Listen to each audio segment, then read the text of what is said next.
Hi, everybody. I'm Brittany Lewis, a breaking news reporter here at Forbes. Joining me once again is Matt Taglia, the Senior Director of Emerson College Polling. Matt, thanks so much for joining me. Happy to be here, Brittany. You and I last talked about California's gubernatorial race back in October. And since then, a few major changes happened, including billionaire Tom Styer and Congressman Eric Swalwell. Both Democrats jumped in. So to start off the conversation, how has the state of the race changed in the past 6 weeks?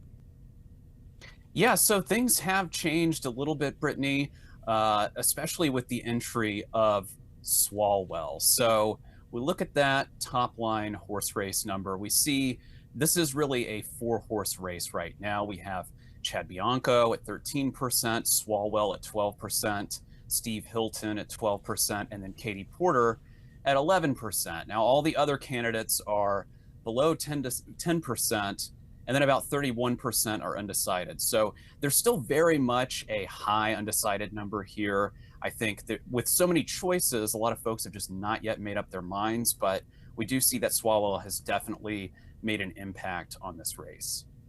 And when you're looking at Swalwell specifically, who does he hurt and who does he help when he entered the race? Is he helping these Republicans because these Republicans have now taken over? Is he hurting Katie Porter? What does that really look like? And I think that he's really hurting Katie Porter here. So we saw before that there were some cracks in Katie Porter's foundation. Now I think the floodgates have really opened, and some of these Democrats are looking at the ballot. They see Swalwell. They recognize his name. Now, not everybody does. He has still a ways to go there in terms of name ID. So I do think there's even more upside for him here. But I think a lot of those Democrats who weren't totally sold on Katie Porter, especially after some of the bad press coverage she received, she has really, a toll has been taken on her here. I think Swalwell has really benefited, whereas Katie Porter has suffered at the ballot here. When you and I last spoke in October, that was when a few unflattering videos, to say the least, of Congresswoman Katie Porter did come out. And you said that one of the biggest question marks in this race was if she could rehab her image from them. One of them, she had a meltdown with a reporter and threatened to walk off the interview. Another one was a resurfaced video from 2021 of her yelling profanities at a staffer. So based on these numbers in this poll, do you think that this is too big of a hill to climb for Porter, or she still has time to rehab that image? Well, she hasn't rehabbed her image yet. So we do see that she's got 34% unfavorability versus 30% favorable. That's not a good number. If I'm, running for statewide office, I want to see a positive number there, but she's in negative territory. So she's not rehabbed her image yet. I do think there is still time. I don't know and don't really have any advice for the Porter campaign as far as rehabbing her image. But yeah, right now it's not looking good. She's not really made any progress there. We see her losing support on the ballot. And I think it's also worth noting that there's a sizable number of Democrats here who are undecided.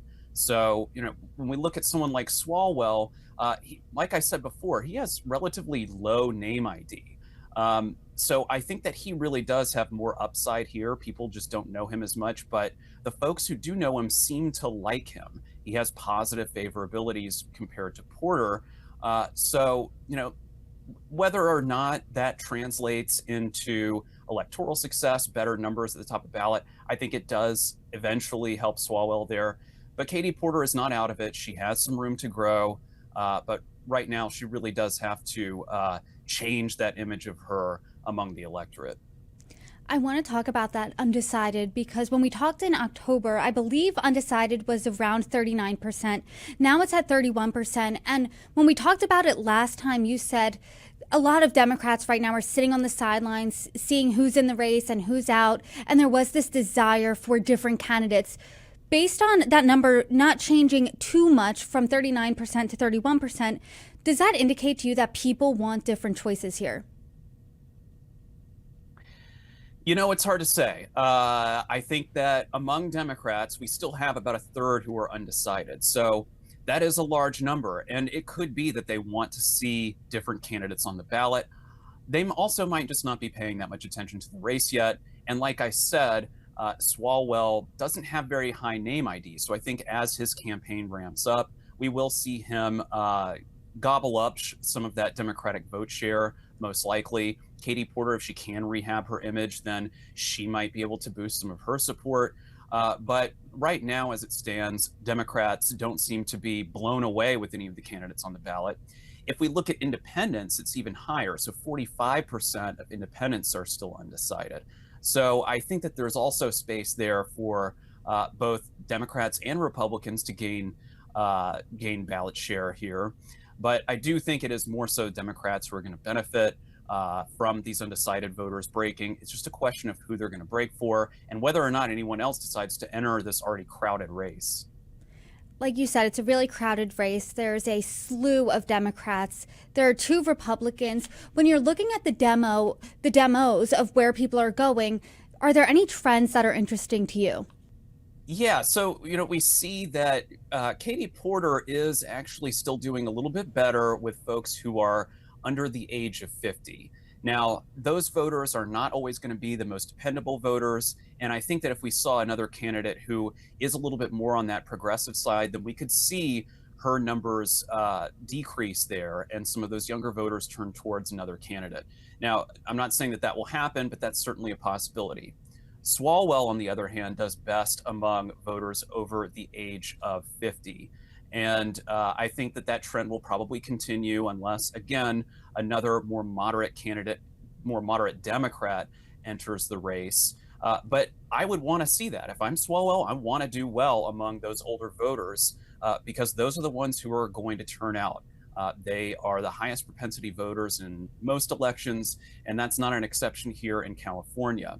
The Republicans, on the other hand, it's a little bit more muted. We see that they just sort of split the Republican vote share, but there's not much else to say beyond that. I think that they're going to maintain those Republican numbers, but going beyond sort of that 25 to 30%, that's going to be tough. And I don't see a scenario where it's going to be 2 Republicans in the general election in November. I want to talk about those 2 Republican candidates, Bianco and Hilton, because right now they are at the top of this poll. But because they are Republicans and California is a largely blue state, do they have a lower ceiling here than the other Democrats? The other Democrats here have more room to grow. And because California does have a jungle primary, how possible or even likely is it that there could be 1 or 2 Republican candidates? Yeah, and that likelihood is very, very low. As you said, there's a low ceiling there, and it's just as likely, given these numbers that we see here. Like I said, it's a 4-horse race as it stands. It's just as likely that 2 Democrats advance, and that they could be the general election candidates in November. So I think what is on the positive side for the Republicans is that they just have fewer names on the ballot overall, and definitely fewer that gain more than, say, 3% of the vote. So the Republicans are a little bit more consolidated, and I think if they can consolidate further, especially with 1 candidate, then they could definitely secure at least 1 name on the general election ballot in November. Democrats, on the other hand, they can be a little bit pickier, and they could still end up with at least 1, maybe 2 on the general election ballot. Again, that's just as likely as anything else in this scenario, since we have 2 Democrats effectively tied with 2 Republicans. So anything could happen, but I think as we get closer, we will see some of that Democratic vote to start to consolidate. Maybe some of these candidates, these lesser known candidates, start to drop out, and then things will completely change. And one of the big question marks hanging in the air when it came to this race was surrounding Senator Alex Padilla. It was a will he, won't he throw his hat in the ring, join the race. He answered that question at the beginning of November. He said he is not going to run for governor. Are there any other major question marks looming when it comes to California's gubernatorial race? Well, I think one of the major questions is, will there be sort of a spoiler candidate for one or the other Democrats? And I think there I'd like to turn to Tom Styer and the effect that he's had on this race. So right now he sits at 4%. And, that is not a lot, but it is enough to keep 1 candidate down. And I think in this case, it would be Katie Porter. He comes from sort of the more progressive, sort of green side of the Democratic Party. He is not well known throughout the state. Uh, Obviously, he does not benefit from much support at the top of the ticket, uh, but he does have the opportunity here to play spoiler. Whether or not that's what he intends, or whether that is something that he is maneuvering in order for another position, who knows? But he's certainly almost certainly not going to win or make it to the general election ballot. But right now, he could definitely play spoiler in the primary. And as of right now, about 6 months away from the primary election, the winner here is undecided. So, how competitive is this race really shaping up to be? I think it's extremely competitive. Like I said, it's going to really come down to those Democrats and how they decide to run their campaigns, whether or not anyone else enters this race, and then who drops out. So there is a lot of competition there. I think a lot of voters are not paying attention yet. Like I said before, we've got about a third of Democrats who are still undecided, and once they do start to make up their mind, things are going to move really quickly. But until then, it is anyone's race, and I think we're going to see a lot of money spent on this race, and some of these folks are going to be there for the long haul. So this could get ugly, but I don't expect that we're going to have a clear picture until probably earlier next year. Heading into the spring. And a lot of these candidates don't really have the name ID that someone who was floated as potentially running Vice President Kamala Harris, perhaps Senator Alex Padilla, did. So do you think that this race could come down to the top issues? And if so, what are they for Californians? Absolutely, Brittany. So the top issues, those are going to be things that the candidates are going to have to speak to. The campaigns are going to have to focus on some of these issues, and in some cases, they are very specific to California. So, as far as the issues, they haven't changed much over the past year or so. We see the economy, again, the top issue at 34%, housing affordability, 25%. So those two combined, we see almost 60% of the electorate say that that's their top issue. Both of these being economic issues, pocketbook issues. These are the things that Californians are going to want to hear about. And so all of the campaigns, not just the Democrats, but the Republicans as well, because I think they certainly have something to say about this, especially given that the state has been run by Democrats for several years, many years. All the campaigns are going to have to speak to these issues, and they're going to have to lay out pretty specific platforms as far as what they want to do to address the economy in California, and really specifically housing affordability. That has just remained such a top issue, and it is something that's going to motivate voters, especially voters who are under the age of roughly 50. I want to read some really fascinating numbers from this poll. Only 7% of voters in California think the economy is excellent, and 66% of voters would characterize it as fair or poor. Those aren't like great grades for the economy. So who do Golden State voters attribute the economy and the state of it to? That's right, Brittany. Those are not great numbers. As you said, a majority say that it's either fair or poor, and a slim majority blame Governor Newsom for the economy, 51%. Another smattering blame Trump or Biden or others.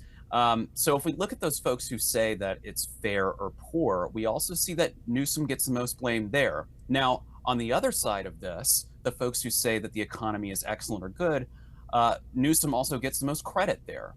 But again, that's a minority of voters. So I don't think that this is a shining endorsement of the Newsom administration. I think that some of these candidates in the gubernatorial race are going to have to differentiate themselves from Newsom and his administration, and probably state legislators to some degree in California, because folks clearly don't think that the economy is doing well. Governor Gavin Newsom celebrated a big win last month. Prop 50, his retaliation for the redrawn congressional maps in Texas, easily passed. How do voters think he's doing right now? Yeah, so despite the fact that folks don't like the economic situation in California and that they blame Governor Newsom, we still see his highest net approval rating that we've seen this year. So 47% approve versus 39% disapprove. So that's an 8-point spread, and that's up 1 point from October. It's also interesting to see that a bare majority, 51%, say that the state is headed on the wrong track. So I think that we are seeing some effects here of Newsom's personality coming through. Folks may approve of him despite the fact that California, in their opinion, is not in the best state currently, but they still like the guy, and they still approve of his administration overall. So, I think that that's certainly a win for Newsom, despite all of these other metrics. And since you're seeing his highest net approval rating ever, how much of his would an endorsement for a candidate really matter here? Would it have a seismic effect on the race if Newsom said, hey, I'm endorsing X, Y, or Z?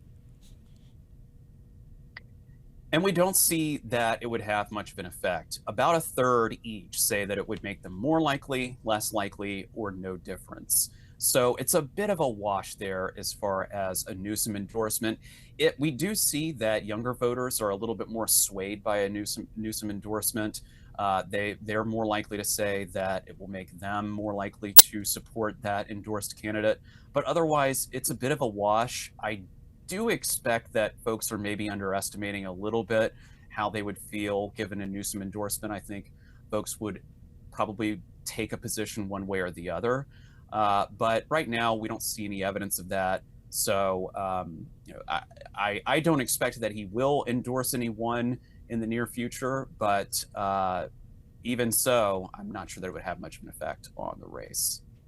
And then looking ahead to 2028, whenever you and I have these conversations, we always talk about how there are two front runners for the Democrats as well as the Republicans. So looking at the Democrats, Governor Gavin Newsom continues to be the front runner in that primary.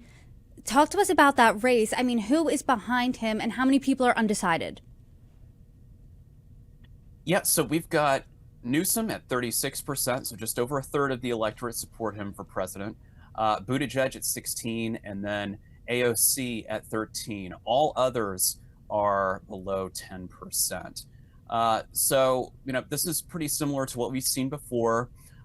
Newsom really has a pretty broad coalition of folks who support him for president in California. AOC, on the other hand, has the most support among youngest voters, but Newsom still wins those voters. So again, broad support across this Democratic electorate in California. I think that this could be a pretty big deal if Newsom is the front runner, if he enters the race, if he survives through the initial caucuses and primaries. Then California could play a big role there. As it has been a Super Tuesday state in the past. It could in the future, and that could really change the narrative, depending on what happens. Of course, 2028 is a long ways away, but right now, I would be pretty thrilled to see this if I'm Newsom, and I do indeed intend to run for president. And then on the flip side, if I were Vice President J.D. Vance, I would be really happy to see these numbers because since the summer, we have seen him far and away the front runner for the 2028 GOP presidential nominee. Is anyone coming closer to Vance at all? No. So Vance gets 52% here. That's sort of a magic number, honestly. That 50% mark, earning a majority, that's pretty big. So, and we've seen that in other states. We've seen that nationally, that Vance is really running away with this race. But, we saw front runners in the past in, 2015 and earlier, and they ended up not materializing at the ballot box. So, he is the heir apparent of the day, but that doesn't necessarily mean that it's going to happen. It doesn't mean that he's going to win California or the country. I think what is interesting in this one, though, is seeing RFK's number at about 10%, which we don't really see elsewhere. He's pretty low on the ballot in other states and nationally. And we see that support really coming from young Republicans in California. It's a little bit interesting. I don't know that that really materializes, but again, early days, so who knows? To that point, when you're thinking about 2016, I mean, before that race, Jeb Bush was the front runner, and obviously that failed to materialize for him. But you are consistently seeing Newsom v. Vance in this. Does this indicate anything to you about 2028? And yes, I know we're still sitting in 2025 right now. I think so. I think that we see that Democratic voters really want to see some strong leadership. They want to see a leader who is punching back against the Trump administration. I think that's the real lesson that we've seen. Newsom is by far and away, I think it's undeniable, the front runner as far as punching back against the Trump administration as a Democrat. We haven't really seen that from any individual senators. We haven't seen it from Senate leadership, congressional leadership. To some degree, maybe, and members of Congress to some degree, but they generally don't get quite the same media play as governor. So, I think that that's the real lesson here, that the one who is in the spotlight is going to receive the most support, at least at the moment. And then on the Vance side, I think that there is this desire among Republicans to, at least right now, elect someone who will carry the MAGA torch and will continue the policies of Donald Trump. I think that most folks have accepted the fact that Trump is not eligible to run in 2028 and that he won't be running, as he has said recently. And so JD Vance is the most obvious heir to the MAGA throne. And I think that that's really what we're seeing among Republicans. And I think we'll continue to see it unless another heir makes themselves known. Well, Matt, certainly a lot to look out for in the next 6 months. And as we continue to see developments, I hope you can come back on and see where the polling leads. Thank you for your time, and I always appreciate our conversations. Thanks so much, Brittany.